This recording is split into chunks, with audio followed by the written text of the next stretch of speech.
Continuando o nosso curso da Ciência Aplicada à Gastronomia, vamos estudar a química do sabor, do gosto e do sabor, que não é o mesmo. O gosto são aquelas sensações que são produzidas na língua pelas papilas gustativas e são essencialmente quatro, né? Doce, salgado, azedo e amargo, sendo que, bom, no início do século XX foi adicionado o umami, que é o sabor relacionado ao glutamato monossódico, né, que é o Ajinomoto. Já vamos falar mais disso. Inclusive, agora está se descobrindo um novo receptor para um outro gosto relacionado às gorduras.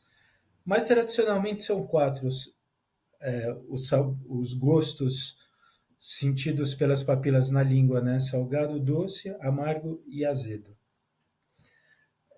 O sabor já é um sentido aí mais complexo que o gosto, porque o sabor ele incorpora aromas e outras sensações, como a gente vai explicar. Então o gosto ele é mais limitado, porque são aí 4 ou 5 papilas gustativas só, mas o sabor é muito mais complexo e fascinante, porque ele incorpora centenas de aromas. Então, o que a gente quer? Fazer uma comida mais gostosa, né? A gente vai aplicar a ciência para a gastronomia. Claro que tudo que existe na Terra, no universo, é tudo feito de substâncias químicas, né? Daqueles átomos ali na tabela periódica. Então, todas as características da comida vão depender de quais substâncias a gente tem ali. Então, não só o sabor e o gosto, mas também a textura do alimento, a cor e, acima de tudo, o valor nutricional. Então, nós vamos ver em outras aulas como destacar a cor do alimento, né? Por exemplo, como você cozinhar uma verdura sem destruir a clorofila, que é o pigmento verde, ou como você estabilizar uma espuma, né, para dar uma textura mais assim agradável para o seu alimento. Mas vamos focar aqui no gosto e no sabor. Então, primeiro, vamos falar aqui da um pouco de biologia evolucionária. Por que o cérebro associa certas sensações a certos gostos? É muito interessante que nós atribuímos sabores agradáveis às comidas que nos fazem bem e desagradáveis àquelas que fazem mal ou podem até ser veneno. Isso é uma consequência da evolução, né, do ser humano ao longo aí de milhares de anos. Então, por exemplo, o açúcar é a comida que, apesar que hoje em dia já está havendo problemas com excesso de açúcar, mas que sempre fez bem, porque o açúcar é uma fonte de energia. Então, por isso que o sabor doce todo mundo gosta, né? Do sal, mesma coisa. O sal é um alimento essencial aí para os processos celulares e tudo mais, então ele é agradável na nossa comida. Agora, desagradável que seria? O amargo seria um sabor desagradável, né? E o amargo ele é associado com venenos, por exemplo, substâncias chamadas, uma classe de substâncias que se chama alcaloides, tradicional, em geral tem um sabor amargo. O azedo também é associado com um problema, né? O sabor azedo pode ser uma comida já que está estragando, está ficando azeda, tá. Por exemplo, o vinho, ele decai, né? Ele é oxidado e se transforma em vinagre, se torna azedo. Qualquer fruta, a maioria das frutas pode se transformar em vinagre também, conforme ela vai decaindo, né? Então, o azedo também é um aviso que a comida pode não estar boa. Mas claro que, ao mesmo tempo, o azedo pode ser prazeroso, né? E até mesmo o amargo pode ser prazeroso, tem substâncias que são amargas que a gente gosta, como café, chocolate, né? a quinina na água tônica, todos esses são alcaloides. A cafeína é alcaloide, a cocaína, a cannabis, né, THC, etc. Mas veja que são substâncias produzidas pela planta como uma defesa. Elas têm sabor ruim porque é para o animal não comer a planta, né? Mas em alguns casos o ser humano acaba achando agradável essa substância. Ou como até o picante, né? As pimentas, que são outra defesa da planta, mas que muitas pessoas acham agradável essa sensação de dor, de calor.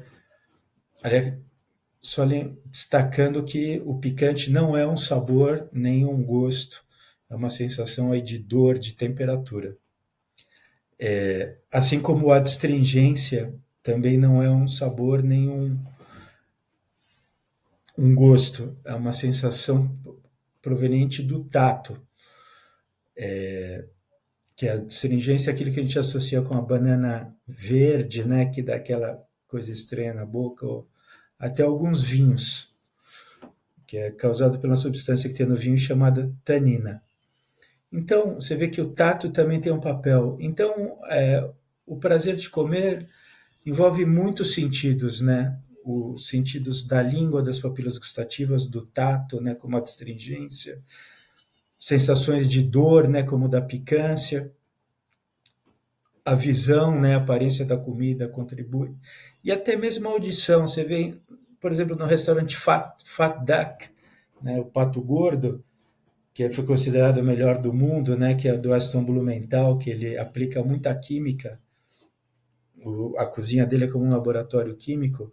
Ele até tem alguns pratos de frutos do mar, ele oferece uns fones de ouvido com sons do mar para dar uma sensação completa, né, naquela comida. Então, agora falamos sobre o gosto, né? O gosto é essa sensação que é produzida pela língua, pelas papilas gustativas na língua, interagem com o alimento e produzem um sinal elétrico para o cérebro que vai causar essa sensação de gosto no cérebro. Agora, o sabor é mais complexo que o gosto. O sabor inclui, entre outras coisas, os aromas dos alimentos. E aí, então, os aromas podem ser centenas, milhares de aromas diferentes, combinações de aromas básicos, né, de várias formas. Então, ele não está limitado como o gosto, que se limita a 5 sensações aí na língua. O aroma, o sabor, ele é muito mais complexo, né? É algo que a gente pode trabalhar muito mais. Então, o sabor ele inclui os aromas das comidas.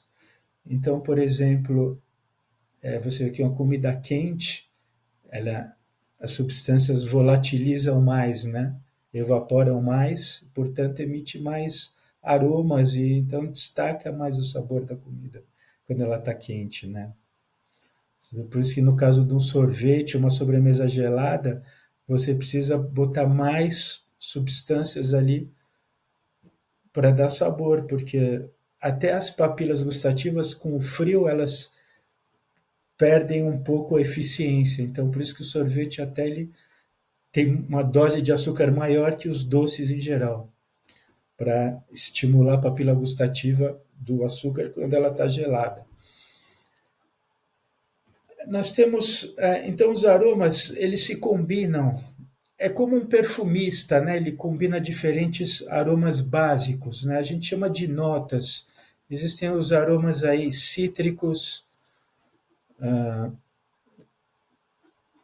limonene, citral, né? Não precisa saber esses nomes. Os aromas de fruta, né? Chama notas fruit notes, né? São aí esses compostos que são os ésteres, notas florais. Então, o aroma da comida é a combinação de diversas notas. Assim como uma nota musical, um som, ele é composto de diferentes notas, né? Em música, nós vamos ter aqui um aroma composto de diferentes notas, citros, floral, etc. E, e é importante desenvolver esse olfato para você, quando você nota um aroma, você saber mais ou menos qual a composição dele, quais são as notas básicas. Inclusive, isso é muito importante para você combinar os alimentos, né? Porque vai ver que vários alimentos diferentes, mas têm notas em comum. Né? Por exemplo, você vê uma folha de manjericão, ela tem ali uma nota de um aroma de cravo, ou tem coisas em comum com uma folha de louro, etc. Agora vamos dar uma olhada nas substâncias que causam o sabor, né? Os sabores e os gostos. Então, bom, o sabor salgado, o gosto salgado é meio óbvio, é o sal, né? Tem o cloreto de sódio e outros, né? Você pode usar cloreto de potássio se você está a fim de evitar o sódio. Claro que vai custar mais caro. E alguns outros sais também. O doce também é meio óbvio, né? São os açúcares e tal, inclusive os adoçantes artificiais. O sabor azedo é tipicamente, gosto azedo, tipicamente causado por ácidos. Então, na comida, ácidos orgânicos, ácido cítrico, né, das frutas cítricas, ácido lático, do iogurte ou do chucrute, ácido acético, que é o vinagre, né, numa forma diluída, porque o ácido acético, claro, ele não é uma forma concentrada, ele é um ácido perigoso, e outros mais aí, ácido fosfórico, que é usado nos refrigerantes. O sabor amargo é calculado, produzido pelos, por exemplo, os alcaloides. Aqui, uma lista dos alcaloides que a gente acha agradável, apesar do amargor, né? Que é o café, o chá, a teobromina, né? Que é a substância do cacau, a quinina na água tônica e tal. E o umami é o quinto sabor, quinto gosto. É gosto, né? Porque é produzido na língua apenas. Tipicamente o glutamato monossódico, que é derivado do aminoácido ácido glutâmico, né? Que é o aginomoto, vendido como aginomoto. Hoje em dia ele é produzido em toneladas e já é um preço já bastante acessível. Originalmente ele era extraído de algas marinhas ali no Oriente e custava mais caro, não era tão popular. Agora, a maioria das comidas processadas levam uma dose de glutamato monossódico porque realmente realça o sabor, assim, dá mais vontade de comer, né? Bom, a picância, como foi dito, não é um sabor, nem um gosto. Ela ativa receptores de dor, ou dor térmica, né? E não só nas pimentas, mas o gengibre possui essas substâncias que despertam um pouco de dor, o rabanete, a mostarda, o wasabi, que é usado em sushi, que é uma das substâncias mais falsificadas aí que existe, que o wasabi é uma planta cara e normalmente quando você compra, na verdade é um produto feito do rabanete, né? Se você ler nos ingredientes ali, você vai ver que o seu wasabi na verdade é rabanete, na maioria das vezes. Sensação de astringência eu já mencionei. E diversas outras substâncias que são produzidas em processos químicos que a gente vai estudar em mais detalhe, como a reação de Maillard, que produz diversas substâncias aromáticas de muito sabor, né, que é tipicamente quando se frita uma cebolinha. E os aromas de frutas que eu queria falar um pouco são os éster, é uma classe de substâncias químicas que se chama éster. Para quem precisa de uma revisão básica de química, eu vou deixar o link aqui para o meu curso de química básica, para você revisar um pouco o que é um aminoácido, o que é uma proteína, um éster e tal, né? Então, os aromas de frutas são produzidos por substâncias chamadas ésters. No final, a gente vai falar um pouco mais sobre isso. Então, agora, só para concluir, já está chegando perto da conclusão, como que a gente produz mais substâncias de sabor, né, para a comida ficar mais saborosa. Então, por exemplo, quando você salga uma carne, a carne seca é mais saborosa que a carne normal, né? Tanto é que hoje em dia existe geladeira, não tem mais necessidade de secar a carne ou peixe, né? Todo mundo tem geladeira, mas esses processos ainda ocorrem porque eles produzem substâncias de sabor na comida. No caso, tipicamente, devido à quebra das proteínas, porque as proteínas inteiras não têm muito sabor, mas os aminoácidos, que são os componentes da proteína, eles têm muito sabor, né? Tem o caso do ácido glutâmico, que dá origem ao glutamato monossódico, né, que é o Ajinomoto. Tem aminoácidos que são doces, tem os aminoácidos que têm o átomo de enxofre, que quando aquecidos eles produzem várias reações e produzem várias substâncias. As moléculas com enxofre têm aromas fortes, né? Por exemplo, do queijo. Então, quando você bota a comida por um período de tempo para secar, as bactérias boas, né? Claro, existem as bactérias que estragam a comida. A gente vai estudar no capítulo aí de segurança alimentar.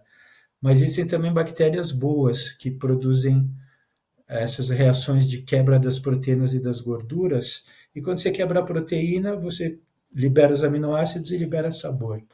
O mesmo com a gordura, né? Você quebra uma gordura, os componentes da gordura, que são os ácidos graxos, são liberados e são moléculas também de sabor.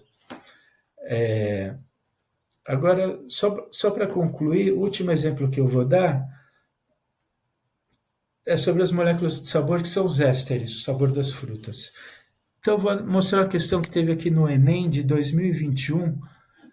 Ele fala, com o objetivo de proporcionar aroma e sabor a diversos alimentos, a indústria alimentícia se utiliza de flavorizantes. Flavorizantes é porque em inglês gosto é taste e sabor é flavor. Então, flavorizantes vem de flavor do inglês, né? Em geral, essas substâncias são ésteres, como as apresentadas no quadro. Então, por exemplo, o benzoato de metila é o aroma do kiwi e tal, e assim por diante, né? Você vê que os ésteres, eles sempre têm essa forma geral, ato de ila, acetato de isomila. E, bom, aqui é só uma questão técnica das regras de nomenclatura. Ele está perguntando o aroma do flavorizante devido ao ácido etanóico, que o ácido etanóico é um nome para o ácido acético, que é o do vinagre. Então, o éster feito a partir do ácido acético seria um acetato. Aí ele fala a cadeia orgânica saturada, é aquela que só tem ligações químicas simples.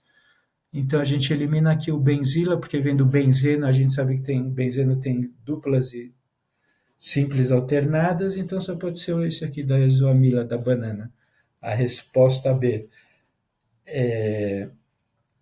Veja que ele está falando aqui do contexto da indústria alimentícia, flavorizantes, mas essas substâncias são também as que estão presentes na fruta natural.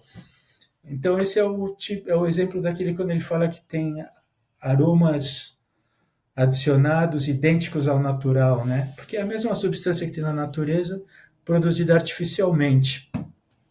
Aroma.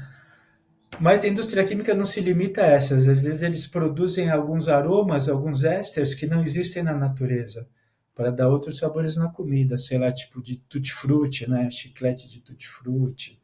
São aí ésteres também. Ou alguns outros, como de morango, porque o sabor do morango é muito complexo, são muitas substâncias.